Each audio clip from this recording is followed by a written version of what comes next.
Hello and welcome to Telegraph Studio. I'm Alistair Green and today we're discussing business innovation.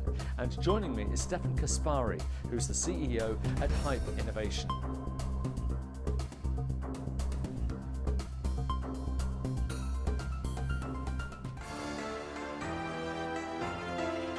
Good morning.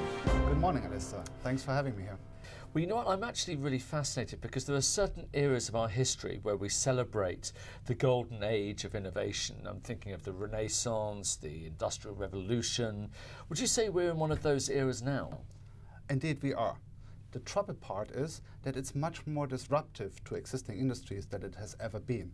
Just look at Amazon or Google, what they did. Well, of course, by definition, innovation is about change, and there are certain companies who are going to feel very comfortable where they are. How do they react to innovation? Well, many companies like incremental changes. What they don't like is disruptive changes. So what's the difference between the two? Well, incremental innovation means that you are targeting a specific challenge in an organization to solve that, whereas disruptive innovation means that you are risking or possibly risking the whole business model you're in. But with bigger risk comes maybe bigger rewards? It can. The rewards might be much bigger, but not doing it is putting your whole company at risk and you might end up fighting for survival. Just look at what Amazon did to the retail market, or what Uber does to the taxi market, or recently Airbnb is trying to eat up a big chunk of the cake of the hotel business. So how can you inspire your employees and stakeholders to come up with ideas? And for that matter, how do you engage the right people in the first place? Yes, there are several very important criteria. And they're really critical. They come alongside, and you should not leave out one of them because it will endanger the whole innovation process. The first one is top management support. The second one, it has to be very open to all of the employees in the company, maybe even to outside. The third one is the evaluation. The fourth one is the feedback and the reward to the people who innovate. Well, you said yourself they're critical criteria, so perhaps you can elaborate a little bit further. Let's take one example. For example, we have the evaluation process. Traditionally, the evaluation of new ideas is done by superiors, which is often a blocker in this process.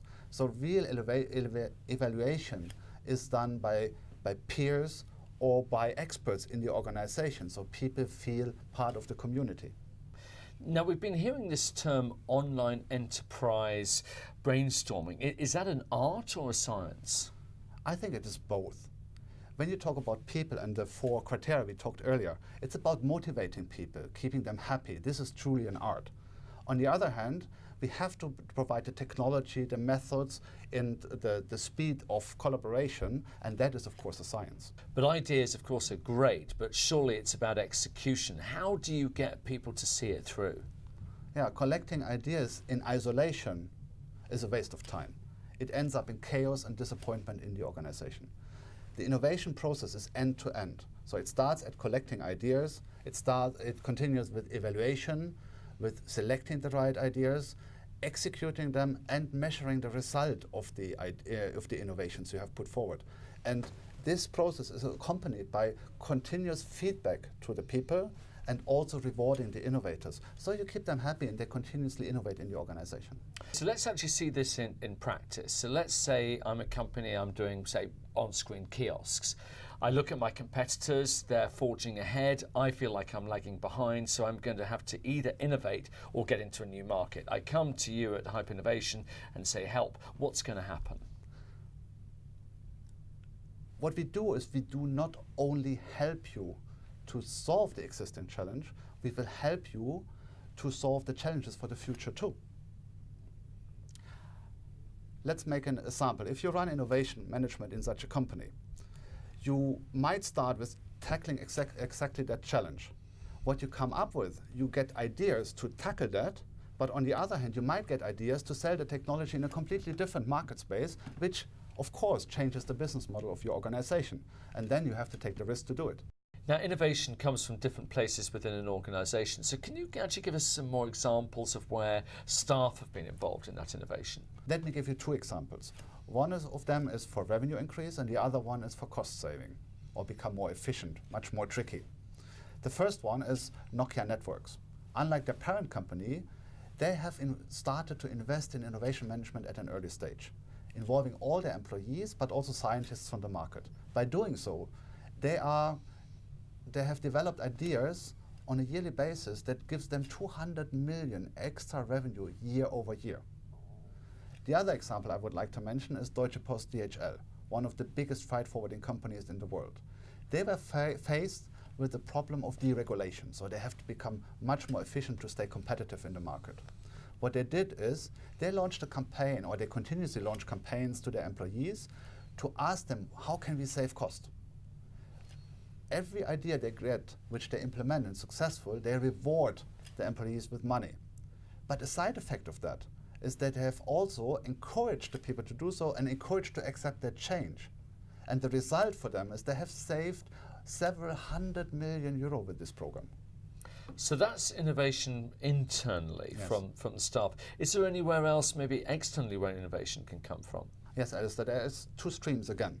One is for involving your suppliers, your customers, scientists all over the world, what we call open innovation, and the other one is trend scouting.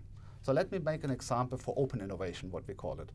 This is Mattel, an American very successful toy manufacturer. They decided to go out on the market and ask their clients and innovators to give them ideas on how they should, what tools they should, what toys they should create in the future. On the other hand, you have the Supreme Committee of Qatar. These are the guys who organized the Football World Championship in 2022. And they go out to 80 million football fans to build the greatest games ever. On the other hand, I would like to pick up the topic trend scouting. Trend scouting is different from open innovation. Here you are accessing hundreds of trend scouts that do nothing else but analyzing trends for certain industries. If you bring in these trends into your innovation system as inspirations, you can actually take advantage of these trends at an early stage, developing ideas how you can proceed them in the organization, changing your business model, and as such protecting you for attacks like from Amazon and so on, and create a suitable or very fruitful business for the future. Well, you talk about future. I mean, by definition, innovation is about the future. So where do you see your profession, your industry developing over the next 5 years or so? As I think that we are at the beginning of this industrial revolution, I believe innovation management will or has to become part of your day-to-day business life. Important is when we talk about speed, collaboration, motivation, it will be linked to social tools or collaborative tools such as IBM Connections, Jive or Yammer. Because here we are talking about involving people and speed of communication, which is very important too in order to respond to the current market activities. And that will protect you from being disrupted. Well, it looks like it's going to be a very, very interesting future. Stefan Kaspari from Hyper Innovation, thank you very much. Thank you very much, Alistair, for having me here.